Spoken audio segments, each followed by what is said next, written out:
Hey everyone. So this is my first live. Well, no, I guess I did a live yesterday.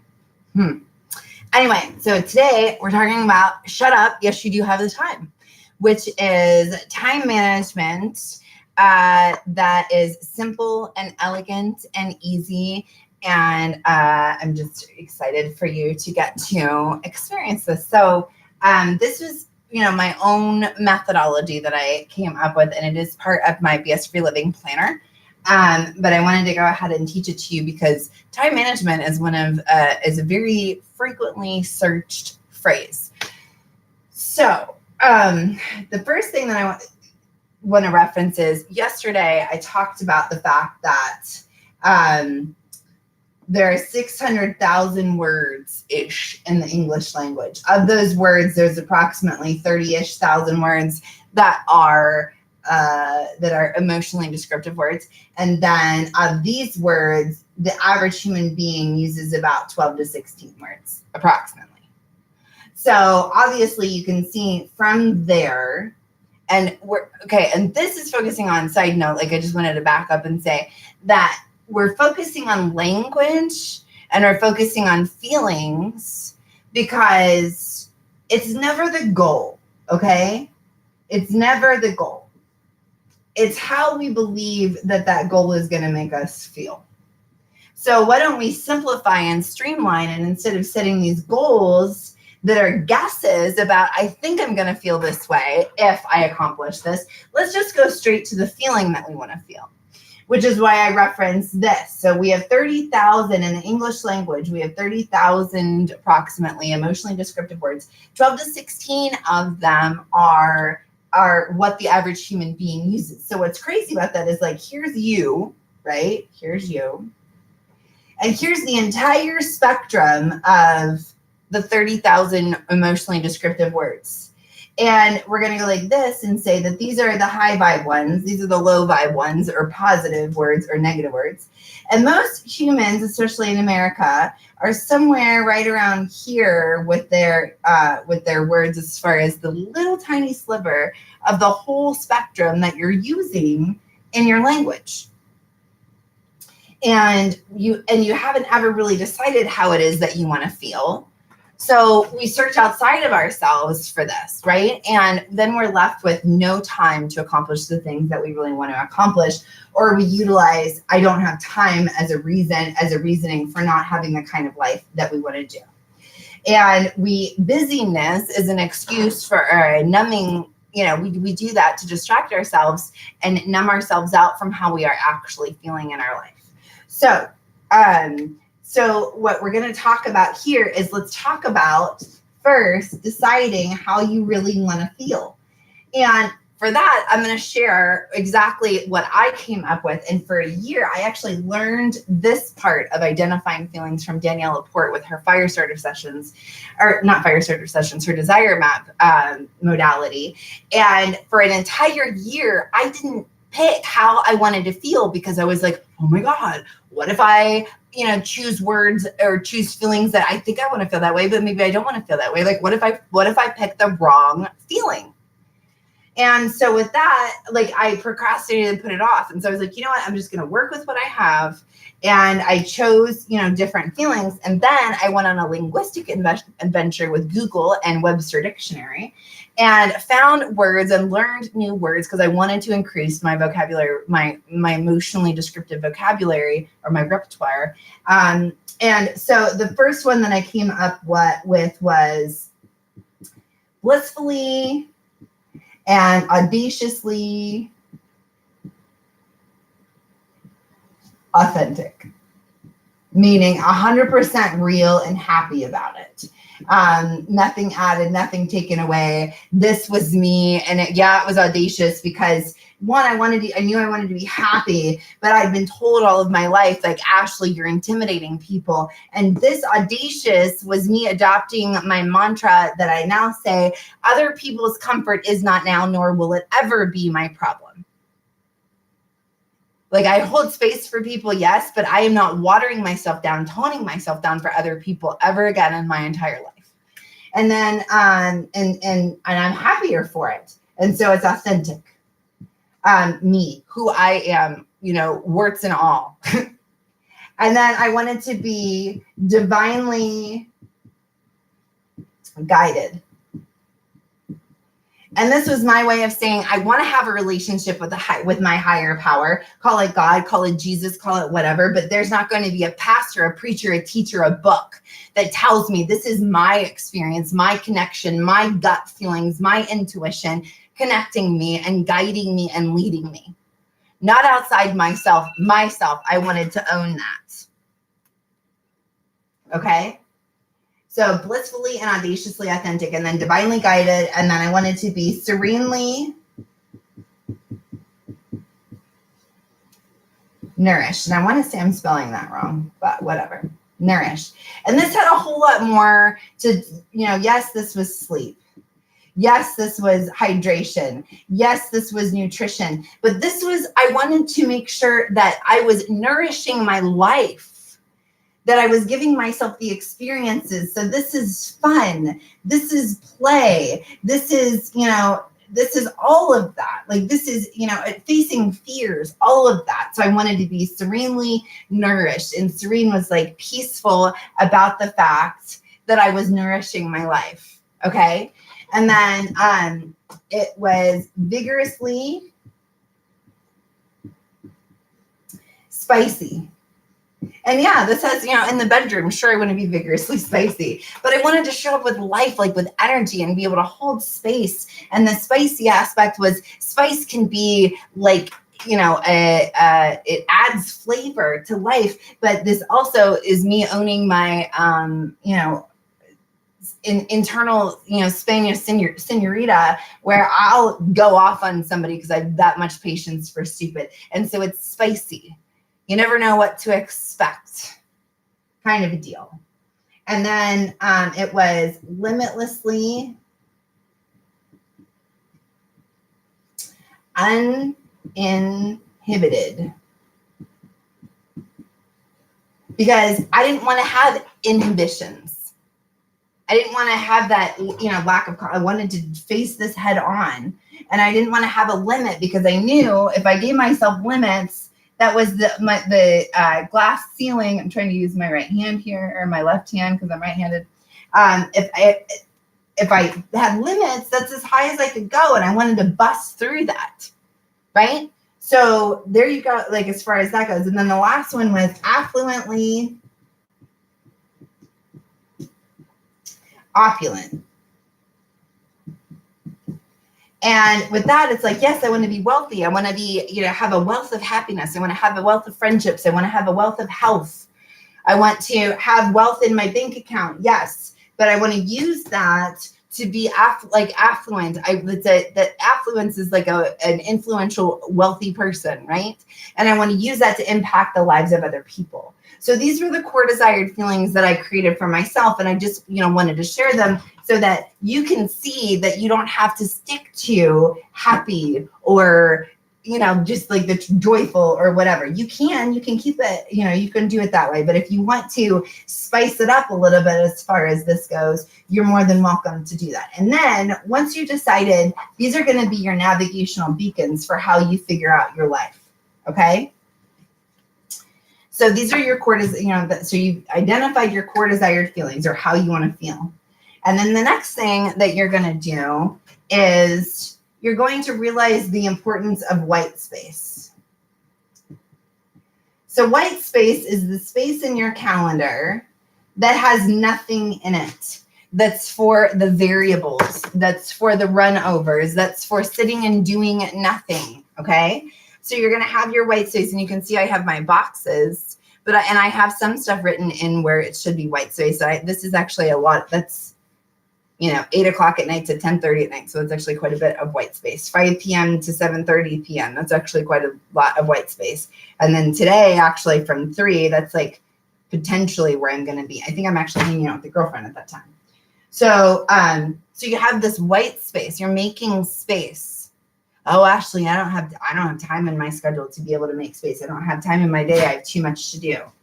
So in the process of making white space, what you're going to do is, before you start plugging stuff in your calendar, you're going to get a glass of wine, water, tea, coffee, whatever it is, play music, get relaxed, and I want you to brain dump all of the things of all of the days of forever that you believe that you're supposed to be doing.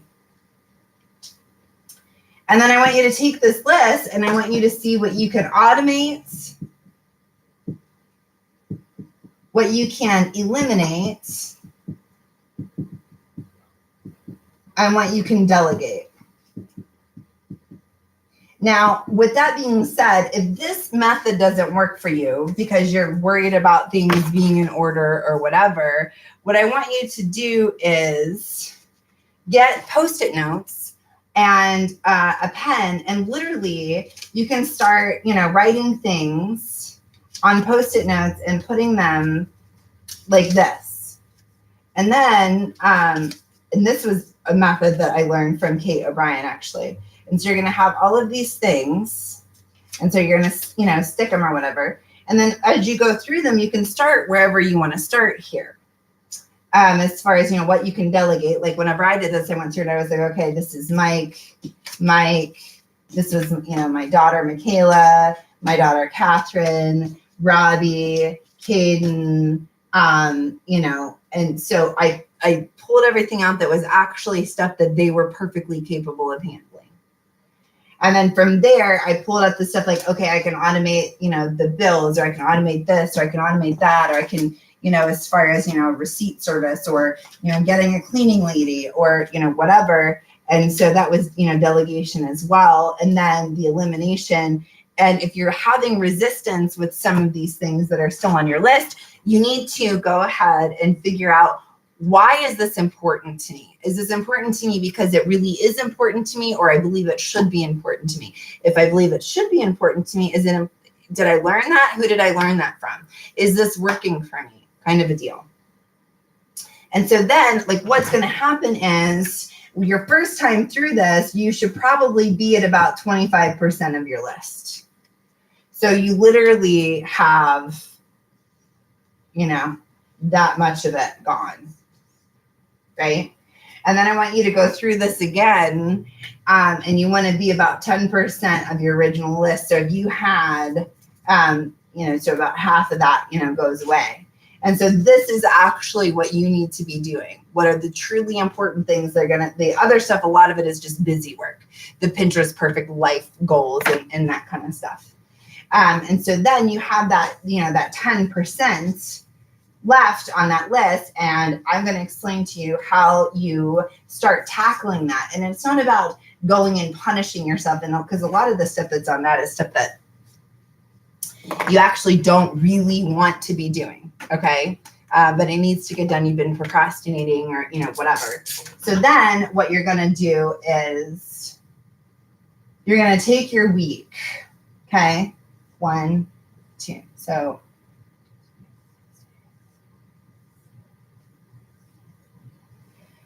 okay, and this is something that whenever I adopted starting my week on a Monday, it changed my world for a whole lot of reasons, because, Sunday was like the redheaded stepchild of the weekend.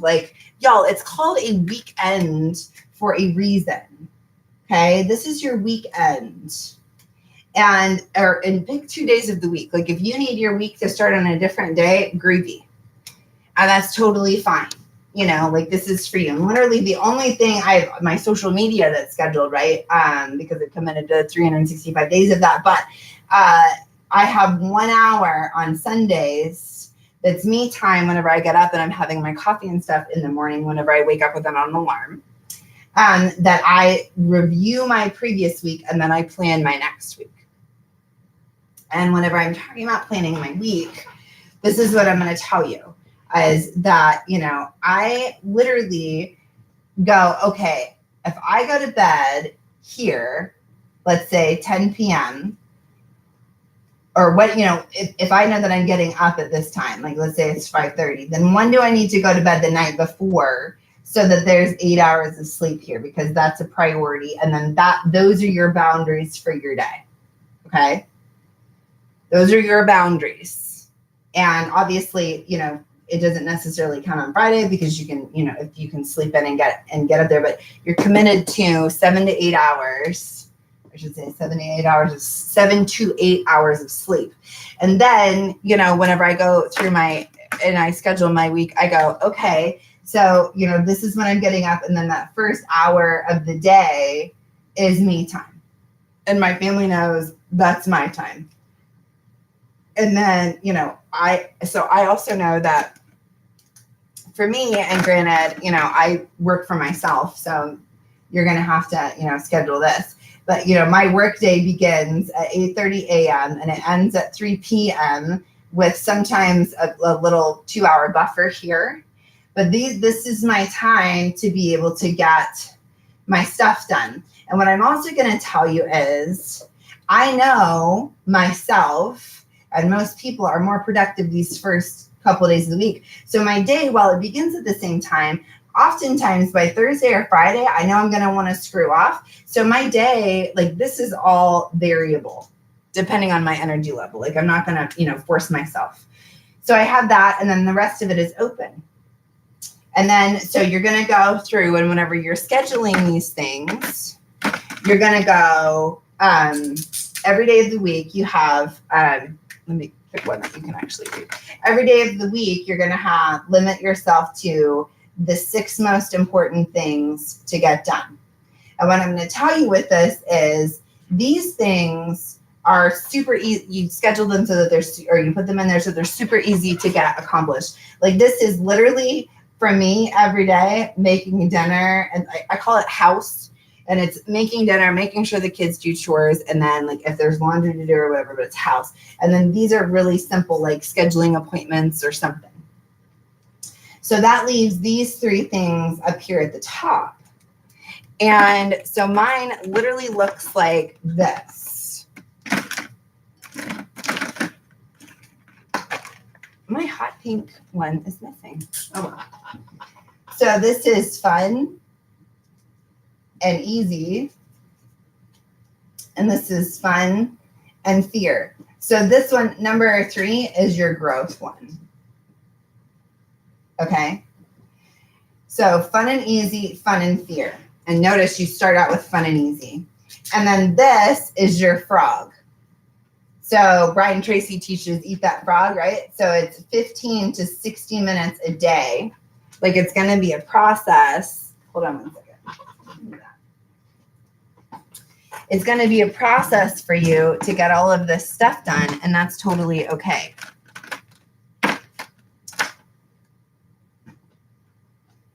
And this is where, from the 10% from your brain dump that you didn't automate, you didn't eliminate, and you didn't delegate, okay? So that's literally, and you do that here, here, here, here. Now, whenever you're also talking about where you can schedule these things, when you're going through here, that's your daily stuff. But when you're going through and you're prioritizing, okay, Ashley, how do I time block? So number 1, you're scheduling your sleep. So that's your boundary of your day. Number 2, you're scheduling your you time. So that's this stuff. Okay? Which includes your frog. And then number 3 is family, friends. And then the next is miscellaneous. And what I'm going to tell you, whenever you get to this, if you're a mom, I'm going to give you permission. There are so many women that I have talked to / worked with, and they've been like, Ash, I can't possibly. And I'm like, yeah, you can possibly. They're like, you don't understand. And I'm like, no, I really do understand. Because here's the thing. One conversation that I had with a gal, she was like, well, on Monday, Wednesdays, and Fridays, she showed me her schedule. On Monday, Wednesday, and Fridays at 4 was ballet practice and for her daughter, and who was 9 or 10, and she would literally sit there and watch these practices.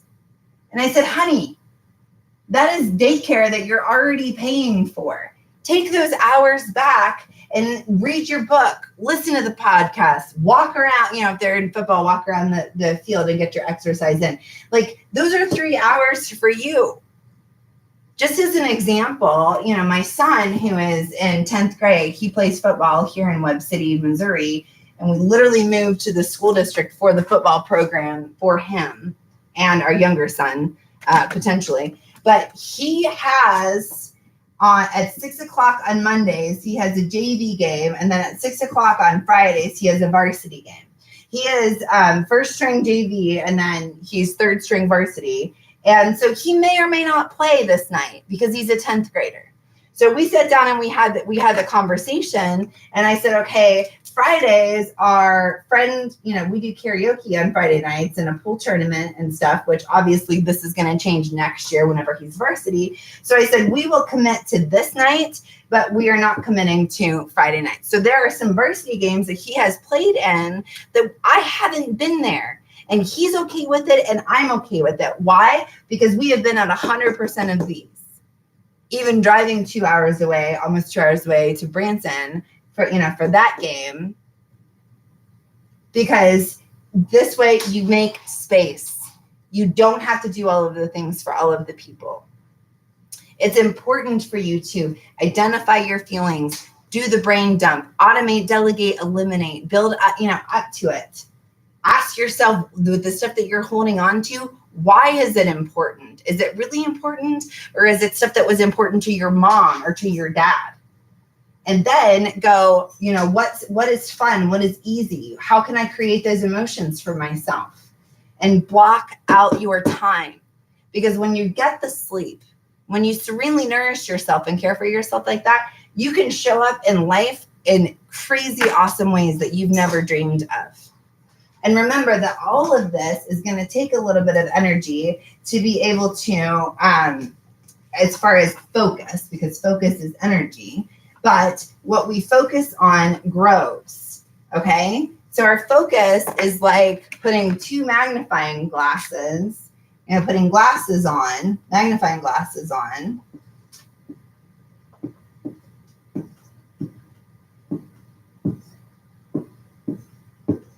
Okay, and so what we're focusing on, if you've ever looked, in a magnifying glass, what we focus on here in the center, it grows, it becomes bigger. And then all of this other stuff gets blurry and fades away to the periphery. And that is the whole goal and the whole point of what I'm teaching you here. Because you can cut the crap, clear the clutter, make space, and live happier, healthier, wealthier, and more fulfilled than you've ever been in your entire life. Hope this was beneficial to you. I love you. Thanks so much for tuning in.